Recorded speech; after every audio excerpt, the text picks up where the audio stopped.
Hi, everybody. Welcome to the Leadership Book of the Month. This is the 41st one, and I'm very excited to share with you a little bit about cultures of growth. Hey, and I see Brett just joined, so let me invite him in. Hey, Brett. He must not be able to hear, so in the interest of time, I'll go ahead and continue, and when Brett gets in, he will come in or wave or something. But, these are live, so we're going to go ahead, and that's part of the deal with technical difficulties or challenges. So when Brett gets in, we usually just have a casual flow of the a conversation about the book. We started these in 2021, and I started them a few months before Brett joined. And the whole goal was to help leaders sharpen their thinking and continue their growth. We use hashtag lifelong learners a lot. So that's something that is always top of mind. And I hope to be of service in providing these conversations for you.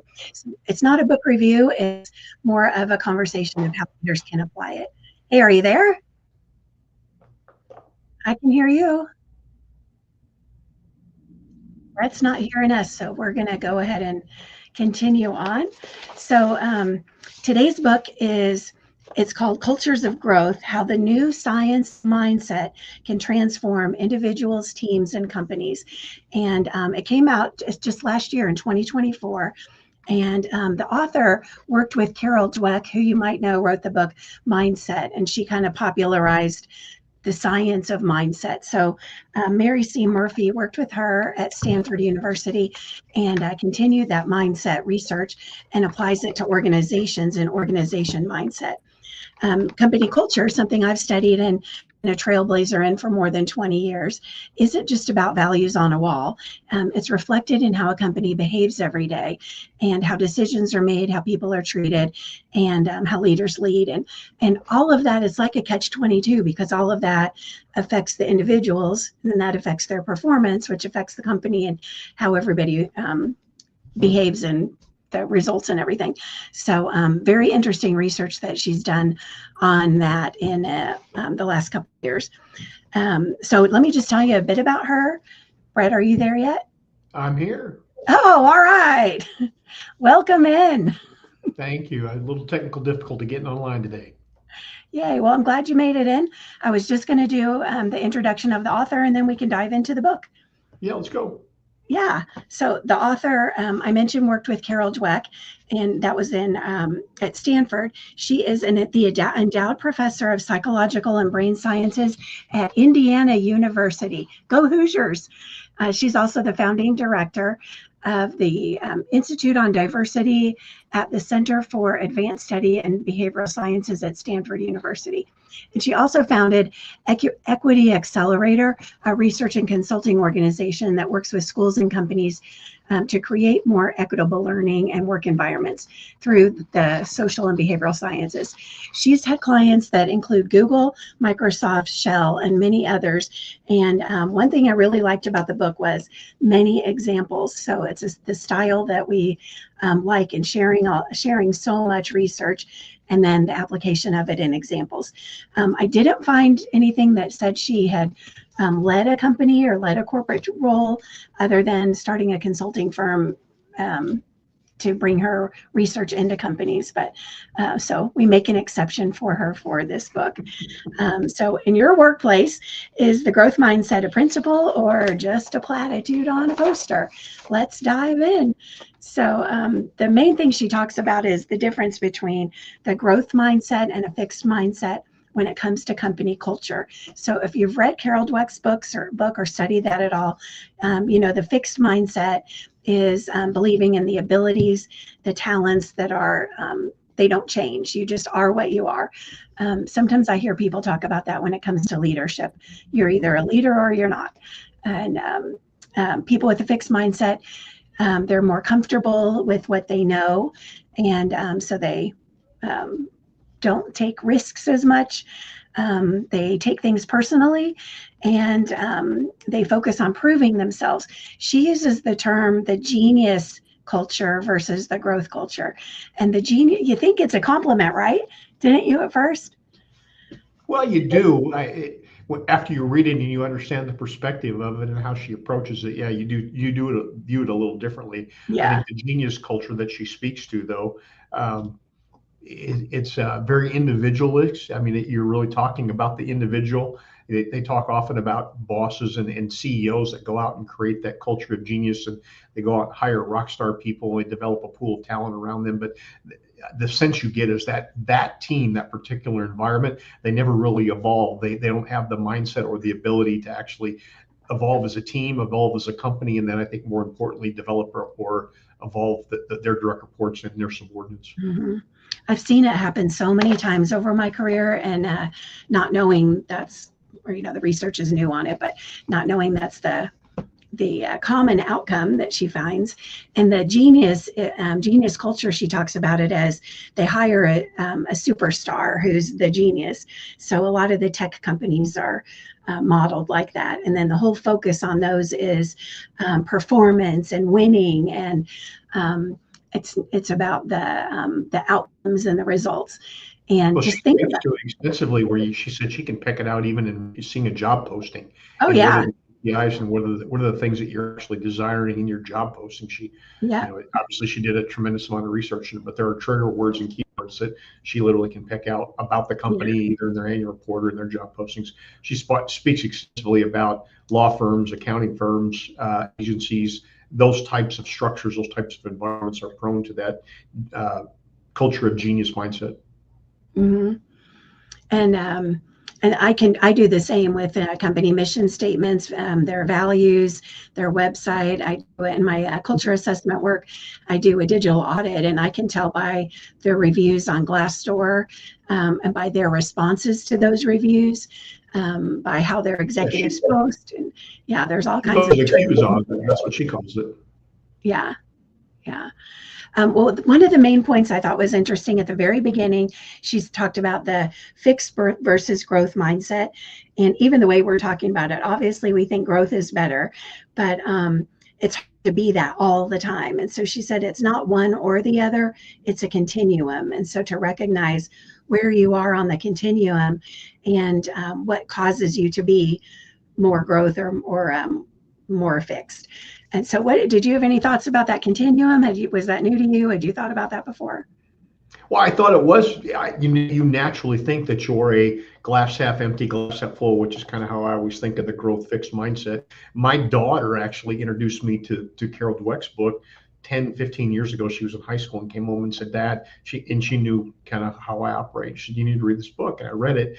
And I think it's literally been in my top 5 ever since. So going into this book, Cultures of Growth, I was very excited, particularly when I realized that there was a connection to Dr. Dweck's work. So the thing that I think that stuck out relative to your question, Kelly, is we like to all think that we're one or the other. And she makes the point, and I think she supports it very, very well, that it's not where we're at permanently, but where we're at, in that conversation or in that moment. And then the fact that there are triggers, and that the triggers can come from our environment, whether it's our supervisor, whether it's the company culture, maybe it be that particular situation. But she illustrates very eloquently how we can move from one mindset to the other. And then as I read that and reflected on myself, I've got illustrations later in our conversation today where, I can see where, as much as I like to think that I'm a glass half full kind of guy, a growth mindset guy, I certainly have got instances and examples where I came in with a fixed mindset, and I probably have some blind spots that I can improve on.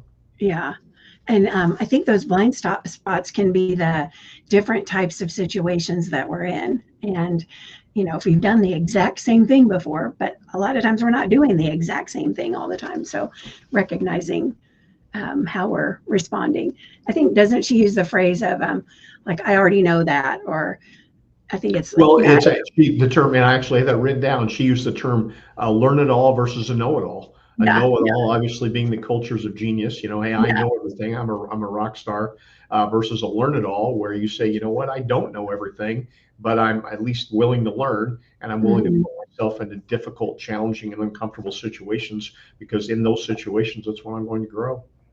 Yeah, I loved all of that.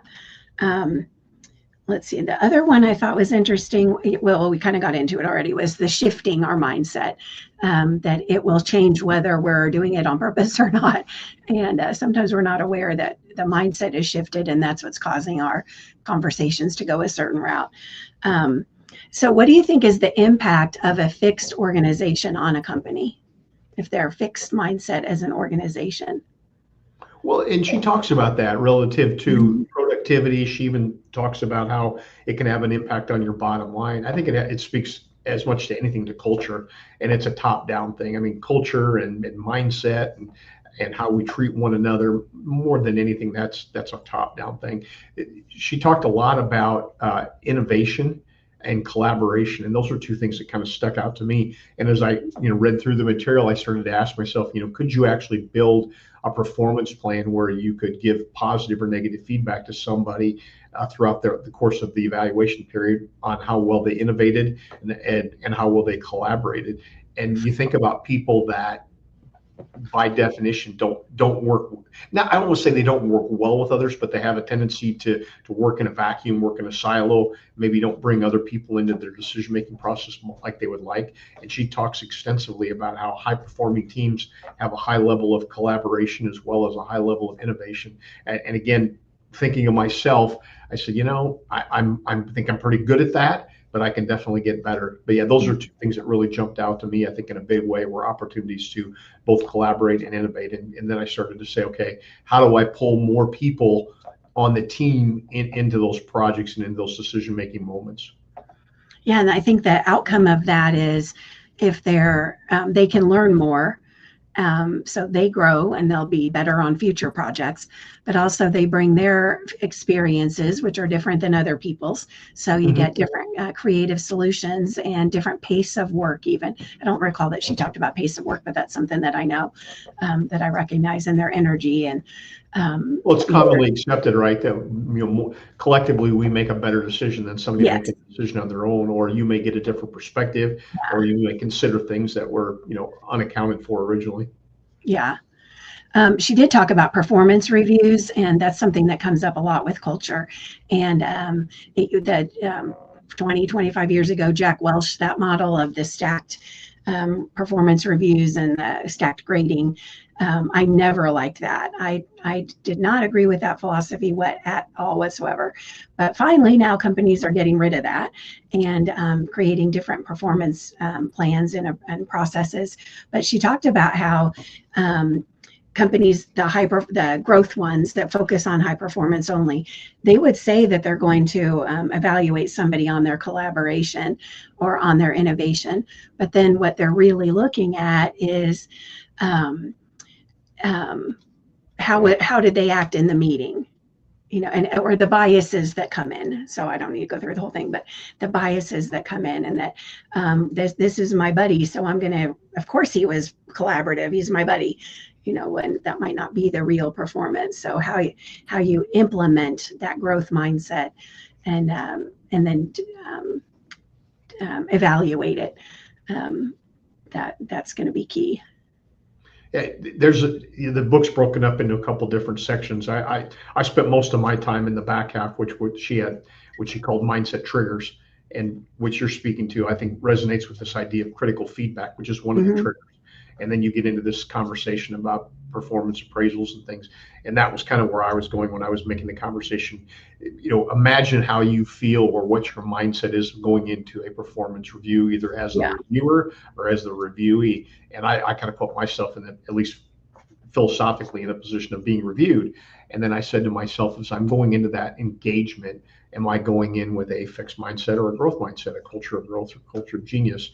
And are we going into that with the mindset of, hey, this is an opportunity for me to identify all the blind spots that I have and grow, right? Be able to implement strategies and tactics which will allow me to overcome some of my weaknesses, whether they're perceived or actual. But again, that's that mindset. She uses a term which I thought was kind of cute, of a backpack kid. And what she meant by that was, somebody who gets their poor grade, let's just imagine some elementary kid gets a D on their paper, the teacher hands the kid the paper, and what does he do? He stuffs it in his backpack and he just moves on, almost as if it's forgotten or dismissed or he doesn't further review. Think of that in light then of your performance appraisal. And you say to yourself, I'm sitting down with my superior and they're giving me constructive feedback. The thing that's embedded in this or that's implied is that you have a supervisor or superior who's invested in an effective performance appraisal. That's right. That's the part that was so interesting, was that, hey, it goes both ways, right? I can be the one who's being reviewed, and what's my mindset? Am I open to what positive criticism or critical feedback, as it's titled? And then obviously as a reviewer, am I putting the time and the effort and the energy into specific and constructive feedback for the person that I'm reviewing? But all of that again goes back to mindset. And where I went with it is to say, okay, in either scenario, whether I'm being reviewed or am I the reviewer, is there a statement that can be made that level sets the engagement and preamble statement to, hey, we're about to have a discussion about performance, and that performance should be constructive. This isn't meant to be, destructive. It's meant to be constructive. So anyway, I really found that particular section of mindset triggers relative to critical feedback, which ties into your comment about stack ranking, very, very effective, because I thought there was an awful lot in there that was immediately actionable. Yeah, I think so too. And the trigger she talks about before that one is the situation, that some situations trigger us differently than others. And so the awareness of going into a meeting for a performance review, and just having that awareness and then thinking about it ahead of time, and what's my role in that? Am I the receiver or the giver? And adjusting your mindset as you go in. On her website, she has a section called resources, and in there is an assessment on triggers. And and then there's another one too. I didn't do the other one. I just remembered it, but it's very interesting in the questions. And so I encourage people, it's free. And so I encourage you to go in and take that and just dive in and see which one stands out to you the most. Let me see what I was thinking about the triggers. What else? Well, she's got a couple different scenarios. One of them, which I didn't spend a lot of time on, was evaluative situations where you're either doing a presentation or you're sending an email, any opportunity where you can be evaluated. Those can be, again, opportunities for growth or opportunities for criticism. Again, that's mindset. The one that really hit home with me was she has a section called high effort situations. And you think about that, right? She spends a lot of time talking about if we struggle, and think about this, right? If we struggle, by definition, we think we're not good at something. And she argues, I think, very effectively that if we're struggling, we're actually growing. And it's in those opportunities when we struggle, when we do demonstrate the most growth. Case in point, so Rutgers professor of finance and business intelligence, Dr. 𝗕𝗢𝗢𝗢𝗏. Love this guy. He was one of my favorite professors when I went through business school. And he opened every financial class. I took his class on financial risk, and he opened every class. We had 8 students in the class, Kelly. And he would say, hey, thank you for taking my class. And it was the hardest class. It was an elective, but it was the hardest selected class. And students notoriously dodged that class to protect their GPA. They didn't want it. And obviously you have to have so many students in the class to make it profitable for the university to pay the professor, et cetera. And he said, this is one class where the student or the university comes out of the short end, because obviously 8 students isn't enough to fill the class. But anyway, long story short, he challenged the student body, the students in his class, and he didn't dilute the content. And he knew it was a very, very hard class. And true to form, it was extremely, extremely challenging. So tie that back to our text, right? This culture of growth. And you think of that environment. He set the standard that said, hey, you will be challenged, you will be stressed. But by definition, if you put in what's required, even to meet the minimum standard, you will have achieved something meaningful. And you think about that, when we read cultures of growth, we think of it in terms of from an intellectual and a business perspective. And in my mind, went to think about how we could apply that even in the physical aspect. Think of high exertion situations. And I thought to myself, I ran a marathon in 2007. You can't really come with anything other than maybe a triathlon that required more effort than that. And then in 2021, I rode an 80-mile bike ride, which the 100-mile ride is considered the pinnacle of bike riding. And again, I thought back to those situations and I thought, you know what, I lost the most weight. I was in the best condition. I had clarity of thought. I mean, all of the benefits from extraordinary physical activity, I was the benefactor of all that. And it all goes back to what she defines as, right, effort or situations of high effort. And then obviously the triggering your mindset, and all of the triggers, obviously, that I'm illustrating are all very, very positive. So she broke it down a little bit. She used this, it wasn't actually the CEO of FedEx, but the CEO of the division, the FedEx Custom Critical. Her name was Ramona. And she broke that down, and she said, how are some of the ways that you can go about doing that? And the two that jumped out at me, she said, break it into manageable pieces. And you think, again, the marathon and the bike ride, you got to train, right? You break it down. Well, I got to train so many this day, and I got to run so many miles. I got to eat this, that. And then the other thing, which I thought was so cool, and I'm such a big fan of this, she said, call on the community. And her call on, Kelly and I promote all the time the idea of networking and calling on people that can bring value to whatever we're working on. My business is about, it's transactional, right? You have the buy and the sell. And sometimes I have the supplier, and sometimes I have the customer, and I can run what I call an end-to-end transaction. But oftentimes what happens is I have one side of the deal, right? I either have the supplier, but I don't have the customer, or I have the customer and I don't have the supplier. And it's a version of Who Wants to Be a Millionaire, right? I got to phone a friend, and that's calling on the community. So, despite how you may read what Murphy has written here, I mean, there's a ton of valuable, actionable things in here when you take them in the right context where you can apply them almost immediately. Yeah, and I think that I'm with you on the first of the three sections. The first section, I think, can be enlightening for people that haven't studied this. And good reminder to me. And remember, and I'm studying culture all the time, so I did get a little bogged down in the second section. And but I did like the examples, and some of those I hadn't heard or wasn't familiar with, so I appreciated that. But the third part is where I thought the most action as well, on the 4 triggers, and then at the end of each of those 4, there's a reflection page. So individually you could read it and then reflect, but as a leader, you can also, there's actions in there for the leader to bring more light to these triggers into your own company. I hadn't talked to any viewers. If you're viewing live and you want to chime in, please post a comment. We'd be able to see. I think it'll come up if you post something, so let us know. I'm looking at the book here. It says it's published in 2024, but she spends a lot of time talking about DEI and a lot about the females, and I thought maybe that had to do more with the timing of when it was written, when DEI was probably in the news and in the headlines more than it is, and maybe coming out of COVID, but it was written kind of in recent times as far as that goes. I'm like you, I got kind of bogged down in that section. But once we got to the mindset triggers, I thought there was a ton of value there.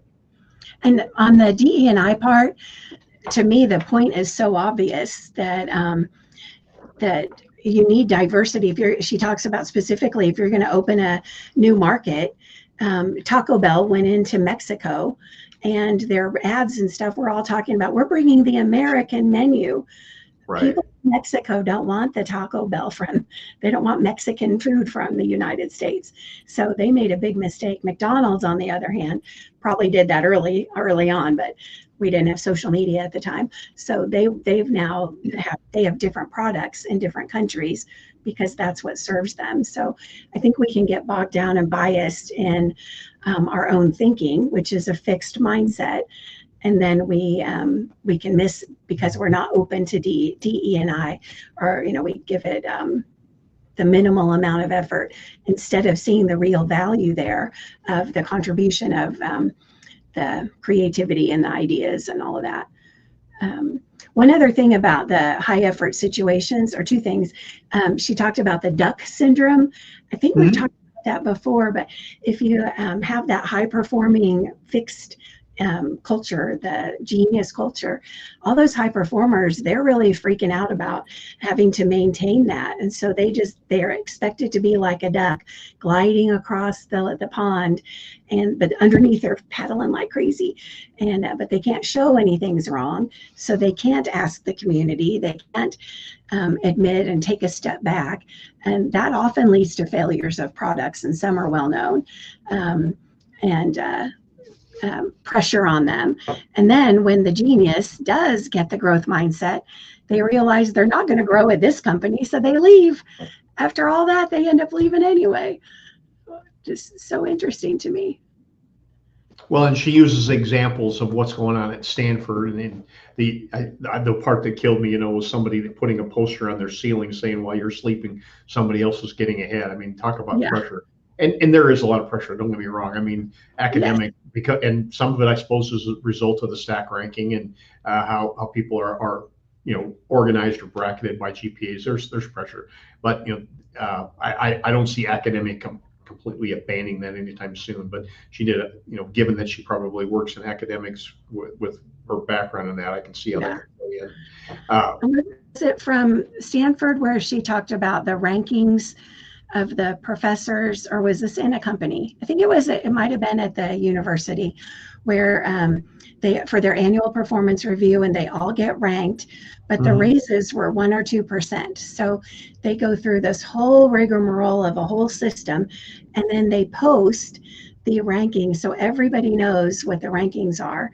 And so the junior professors, the newer ones, they're discouraged. And how are they supposed to compete with the ones that have been published for 20 years? And then the competition that creates inside the organization and then they tie it to the money, but the money change is so small that it's not worth all of that work. And the impact it's having is causing competition. I have seen that over the years too. Yeah, she calls that the success of others, which is actually one of the triggers. I looked at that. I didn't spend a lot of time on that. I coach people all the time to say, focus on what you can control. And where she was going with that is that when others around us succeed, right? How do we perceive that? Do we, in the cultures of genius mindset, we would find that to be negative, kind of what you were referring to as other professors having success. Or, do we find the success of others to be inspiring and motivating and saying, hey, they can do that, I can do that too. If I go to the negative side, the cultures of genius, at least the way it's framed here, I say, hey, I can't control that. And I like to focus on the things that are within my grasp and the things that I can touch, the things that I can control. And so like I said, I didn't spend a ton of time on that, but that's kind of ties into where you were going with that.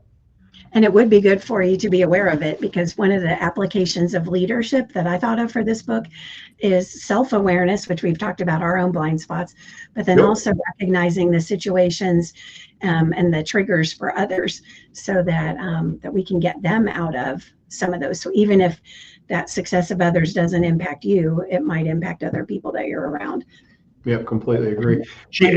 I do this all the time. It's interesting when we read books, and I don't know if we actually call this a genre, Kelly, or what we call it, but she quoted 𝗕𝗢𝗢𝗢𝗏, obviously, which we've talked about, Simon Sinek, John Mackey, and Charles Duhigg, and I don't know how many others, but I always find it fascinating how many of the authors that are quoted and referenced are people and authors that we've covered, and we've even been fortunate to have a few of them on our broadcast. So, be well read, I guess. I know I read the 𝗕𝗢𝗢𝗢𝗏 book, but I don't know if did we do that book on our broadcast? I don't think we've ever done it. Yeah. The other thing that jumped out at me, she referenced several times about her work, and she didn't go into details, at the 𝗂𝗎𝗄𝗏 Foundation. I don't know if Kelly and I are in Kansas City, for those of you who may be listening across the country or even in other parts of the globe. The 𝗂𝗎𝗄𝗏 Foundation is here in Kansas City. I don't know if they sponsored her research or exactly what the tie-in was there, but she made several references to the 𝗂𝗎𝗄𝗏 Foundation, which is right here in Kansas City. Yeah, it sounds like she's in their stable of researchers, or she gets grants from them and works with some of their team. So that was really fun to see that as well. I liked the example in Success of Others. I didn't know this about Thomas Edison, and he was known as the genius of electricity, but it turns out other people had contributed to that, even though he got a lot of the credit. But then when Tesla came up with this great idea for electricity in homes, I think that was what it was, but Edison concluded, was like, that'll never work. And so Tesla was one of the geniuses, and he got so frustrated there, he went to a competitor, and Westinghouse bought it and agreed with, pursued that, and built Westinghouse. So it was pretty interesting, I thought, with Tesla being in the news and inspiring the name of that company. Let me see the other. I think we talked about all 4 of the triggers. What else? I think we talked about all 4 of these. What else stands out to you from the book? What like, let's tie it into leadership more. What can leaders learn from this book, or how could they use it? Well, the thing that sticks out, right, is you're not locked into one or the other, and you can move throughout the day, the situation, the season, from one side to the other. Obviously, the aspiration, depending on the type of culture that you choose to promote, right, you can move from one to the other. I think the key is, to your point, having that CUES assessment where you get an idea of what type of a culture are you promoting. And as a leader, it is a top-down mindset. There's no question about it. So just being aware of one or the other, and then how that impacts your team and your subordinates, I think, is really where this goes. But and I went back to that peer review, the personal feedback, and the performance reviews, and both looked at it from the standpoint of how I could potentially give a better review, but then equally how I could both receive better receive a review, I guess would be the best way to say it. So those things are actionable immediately. The book, given that she's an academic, it's more research driven than some of the books that we've done. You pointed it out in the opening, Kelly, that Murphy's never led a company other than maybe a consulting firm. So the book is heavy on research. There's several references to other books and other authors, and several use case examples. There's, other than when you get to the back of the book, I think is when the more actionable things that are more impactful and more applicable to you and I in the day-to-day. Yeah, I think so too. Coincidentally, so I do work in company culture, so this is on my list to read because that's part of the work that I do. But I recently revamped the culture assessment process, so I call it a 3-week sprint. The culture assessment in 3 weeks, so it's it can be done in a quick way, and I double checked to make sure that what she talked about was included in the assessment that I do. I didn't call it the same thing, so when I looked at the mission statement, values, and things I mentioned before, I was saying fixed versus growth, and maybe I'll include that vernacular going forward. But I added, or I guess that was the note that I put on my review of my own process, was fixed versus growth. So I thought that was good for an easy assessment for a company to get a grip on your own culture by looking at some of the things that she brings up in here, and then understanding the impact, which is the other part of the book. You can understand the impact of having a fixed culture. Well, culture is one of those things that's hard to define, right? I mean, you can't go into a room and sit down at a boardroom and look on the boardroom and have somebody plop their culture product down on the table. It just doesn't exist, right? You have to assess it, you have to feel it, you almost have to sense it. And I don't know that there are other buzzwords that are as hot right now in the corporate lexicon, but the two that seem to always rise to the top right now are culture, that word, and then trust. And again, just like culture, trust isn't one of those things that you can touch and you can feel. You have to sense it, you have to see it. You know when it's not there, but it's difficult to actually go out and say, okay, today we're all going to trust. Well, it just doesn't work that way. Right. And so as leaders, I think culture and trust are two of our inherent blind spots, and anything that we can do to expand our understanding of it, and then understanding of how to get it where we want it, I think is valuable. Absolutely. And this mindset, the growth mindset, or fixed, or growth versus genius, that affects trust too, because of the incongruency between what leaders say, or what the posters are on the wall. She talks about that versus what really happens behind the scenes. And there's lots of examples of that. Even some in the media in the last week, of company culture and how they respond in a crisis. That's something else that she brought up. And so I tell people, over the course of your career, it's inevitable that you will be on some teams that are just right, where everybody's pulling their weight, everybody's an overachiever, everybody's on time, everybody stays late, all those things that you look for that are kind of the intangibles. You'll find yourself on a team like that. And then for whatever reason, somebody gets promoted, somebody leaves, somebody retires, somebody takes another opportunity, whatever the case may be, and that coherent aspect of the team for whatever reason, it just slips away. And I think it's just human nature. We all live in the past, right? We always think of it was always better 10 years ago, right? Yeah. Even though it probably wasn't, we like to tell ourselves We that. forget the pain of working till 2 a.m. at the office or whatever. Exactly.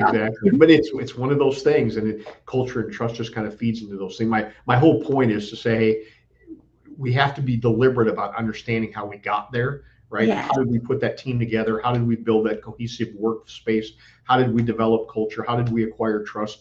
And then be able to replicate that again and again. Now, you may go through the ebbs and flows. There's a saying in business, right, that good times create bad times and bad times can make good times.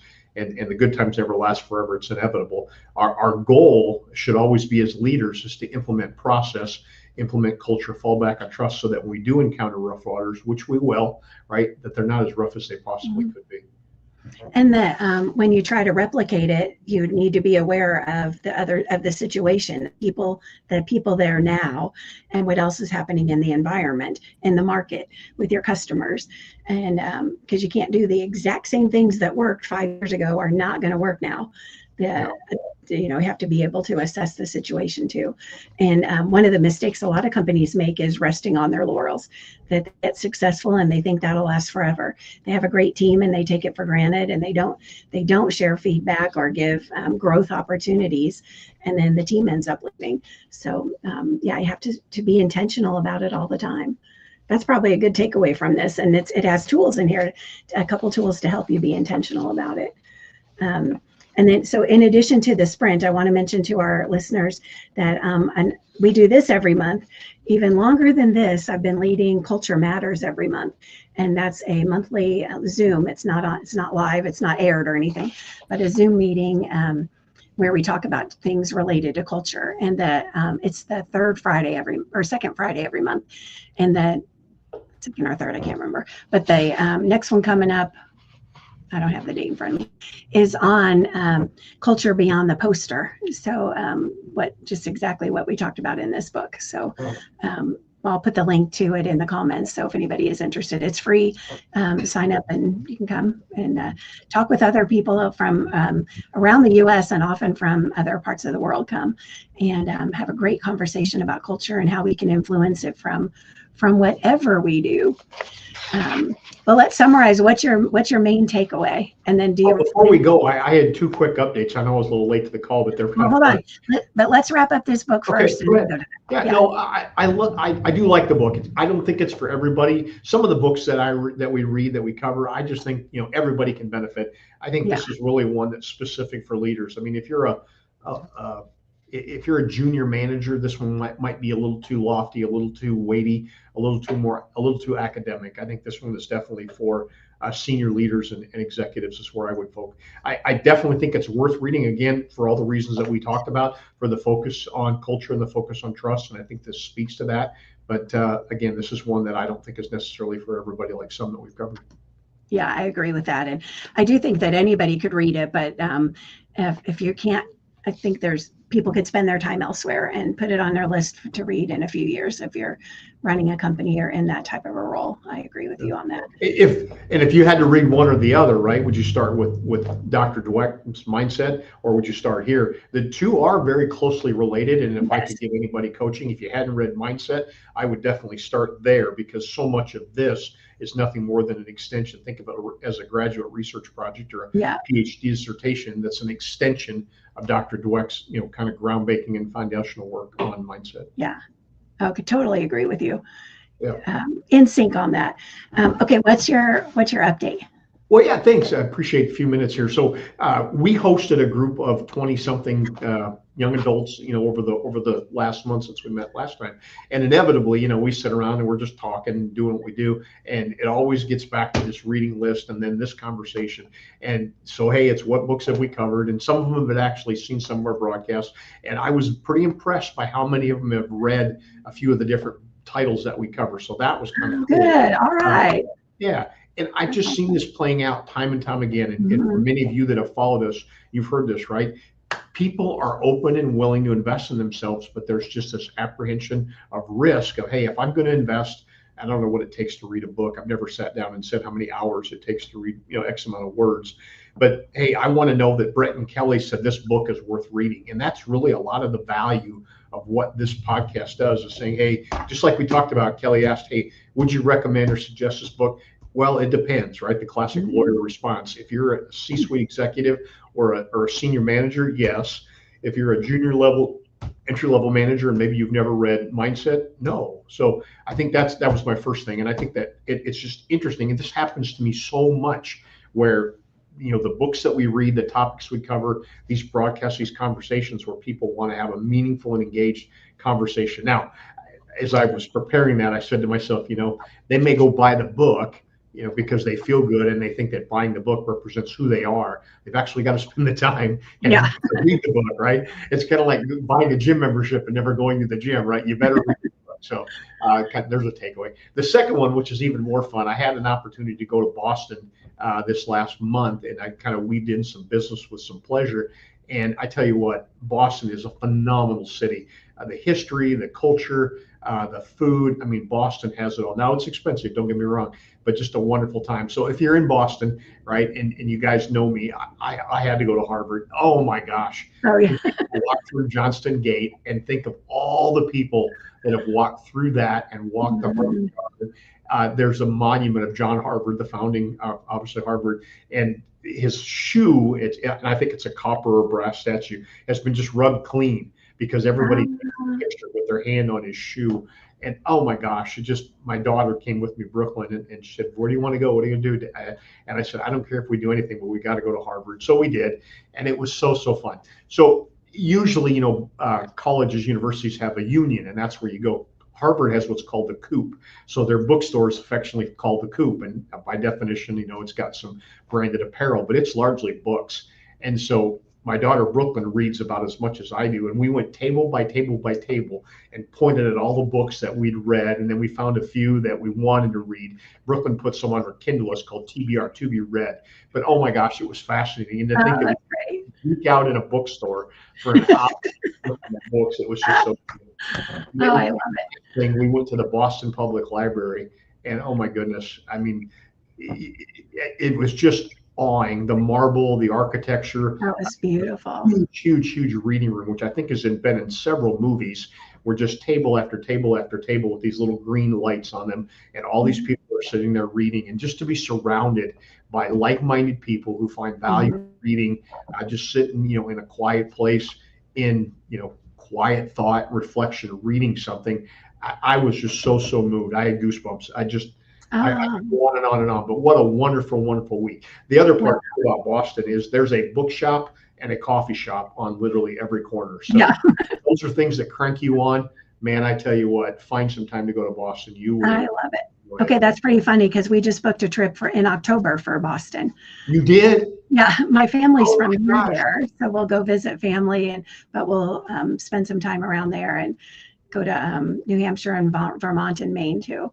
So, my gosh. Well, we were there during the summer, so most of the university was shut down. And then MIT is right there as well. Yes. Suffolk University is in downtown Boston also. But, most of the libraries and the buildings and all that were locked. Or I was surprised you couldn't actually walk into the Harvard Library without a student card. Now, the Boston University downtown you could. And to be quite frank with you, I obviously not going in the Harvard Library. The Boston University or the Boston Library was pretty darn impressive. Yeah, that's real. That was beautiful.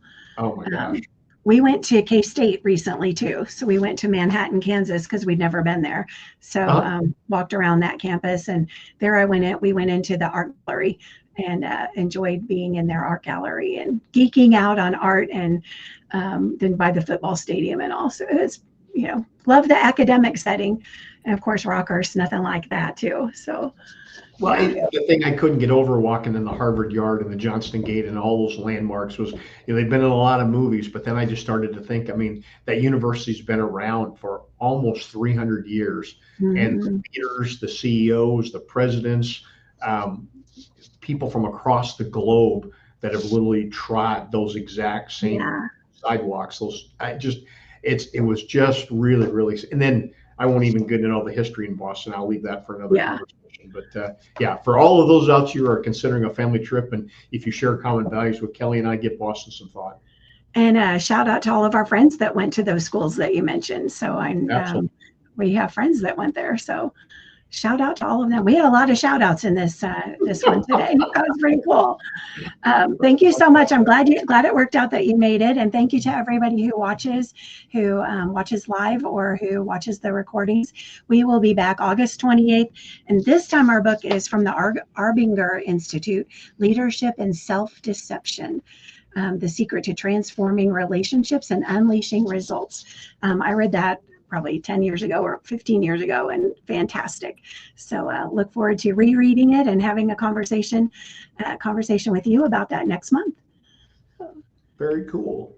Thank you. Thank you. Thank you everyone for watching. Look forward to seeing you again soon. Take care, everybody. Keep learning and investing in yourself.